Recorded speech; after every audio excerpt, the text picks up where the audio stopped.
Episode begins with Alice wakes up in the cabin from episode 5, papers scattered around the room. When she does, she sees her own dead, drained body on the floor. Disorienting. Alice doesn't understand that this is all the time she gets. She finally broke the curse, so now she can finally do something with her life. Rio responds that Alice is the protection witch. She died protecting someone. Alice isn't ready to go, but Rio leads her out into a green fog anyway. Outside, Agatha is going through it, disoriented and frightened, especially when she sees Rio, who tells her that her coven is shrinking. The bodies are piling up, just as she promised. Rio doubted that she would actually deliver, as she thought there'd be a trick. And there was. Agatha was distracting her from Billy, an abomination disrupting the sacred balance because of the whole body-stealing ordeal. Rio knows how Agatha feels about him. She watches her just as closely as she watches everyone else. Rio tells Agatha that no one in history has had special treatment like her. Agatha thinks that's a laughable thing to say, considering Rio gave her nothing, just took. Rio asks Agatha why she lets them believe those things about Nikki, and she replies that the truth is too awful. Rio says what Billy wants from the road is a violation. Agatha believes it's a waste of time.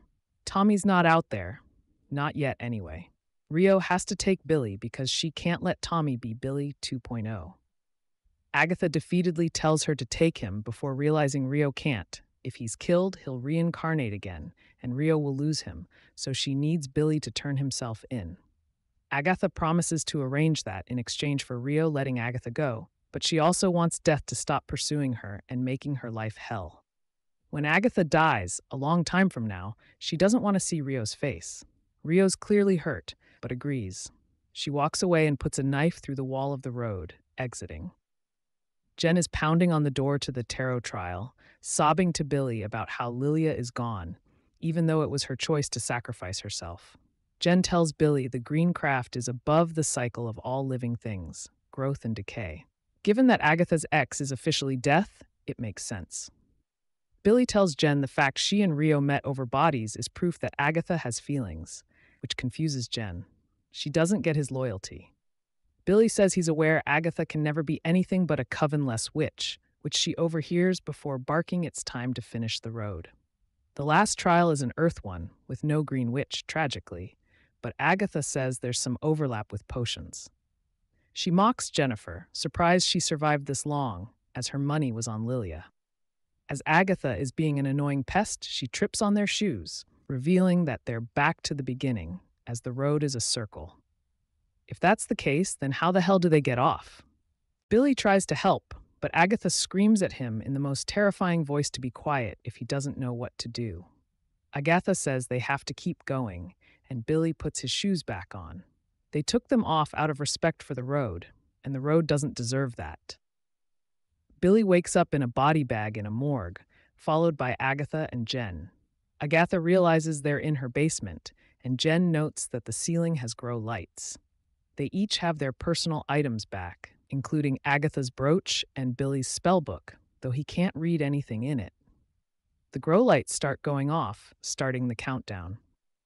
Jen thinks about how she can save Agatha and Billy, and Billy gives Jen a pep talk that makes her realize maybe she's the reason why she hasn't been able to use her magic.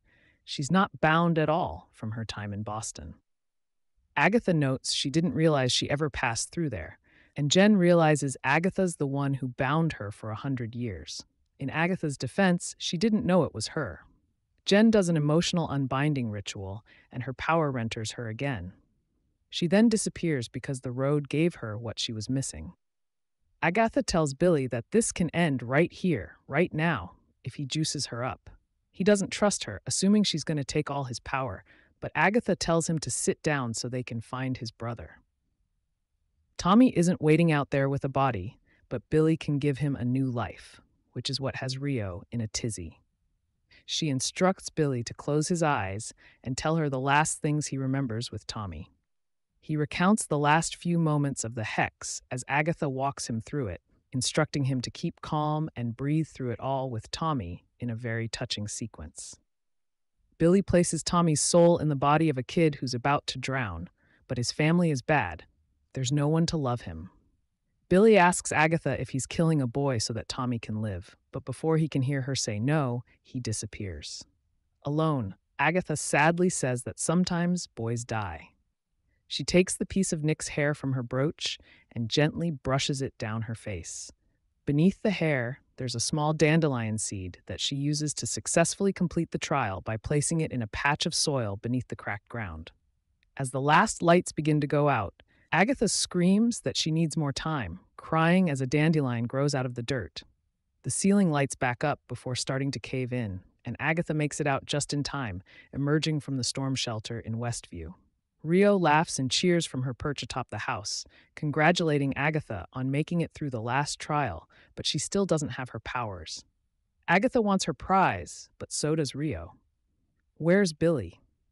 He hasn't surrendered himself, so Agatha's coming with Rio, and she's thinking death by 1,000 cuts. The windows break, slicing Agatha all over. The Westview citizens see this and are so unbelievably sick of these shenanigans they never asked for.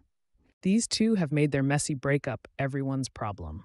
Agatha attempts to expel Rio, the evil, but Rio says she's the natural order of things, that Agatha loves her, and that she's a coward. Heeding Lilia's warning from the previous episode, Agatha proceeds to hit the deck, narrowly avoiding the flying debris Rio sends her way. Rio continues beating the shit out of Agatha from the roof and asking Agatha why she doesn't want her, while Agatha tries to escape. Eventually, Rio comes down from the roof, but before she can get too close to Agatha, she's magically pushed away by Billy, who descends from the sky in his Wiccan costume and offers her some of his magic, telling her not to take it all. Agatha absorbs it and laughs, feeling free and happy and getting an iconic glow-up, but does stop before draining Billy of his power. Rio gives Billy and Agatha a choice. One of them stays with her while the other gets to walk free. Agatha's not having that, deciding to battle Rio in the backyard instead. Billy, who ends up tossed into the shed, reemerges out to help. Agatha tells him this is futile, as they can't fight death. She's willing to sacrifice herself, but Billy doesn't want that. Agatha tells him he's not bad, and Billy tells her she's not either. Billy tells Rio he'll go with her, and Agatha seemingly betrays him, agreeing to let Billy go without a fight. What can she say? She's a covenless witch. Billy reaches out to Agatha in her head, asking if this is how Nick died. At that, Agatha approaches Rio and kisses her. Black smoke swirls around them, and Agatha lifts into the air, a look of peace on her face as she falls back to the ground. Rio sees her body, the life sucked from her, and sheds a few tears. Agatha sinks into the ground, beautiful flowers growing on top of her, with only her brooch left behind. Billy picks it up, and Rio shifts into her death mask, telling Billy he can go. As Billy walks away, the people of Westview greet him. Just like Wanda did, he pulls up his hood. He drives away and goes home, where his parents immediately start bombarding him with questions about where he's been and fussing over him. Billy goes into his room, looking at all the decor there, his Lorna Wu poster, Wicked Witch statue, and Episode 5 penance among them. He puts the pieces together and realizes it was Billy all along. He's the one who created the Witch's Road. He hears a cackle and boo, and the episode fades to black.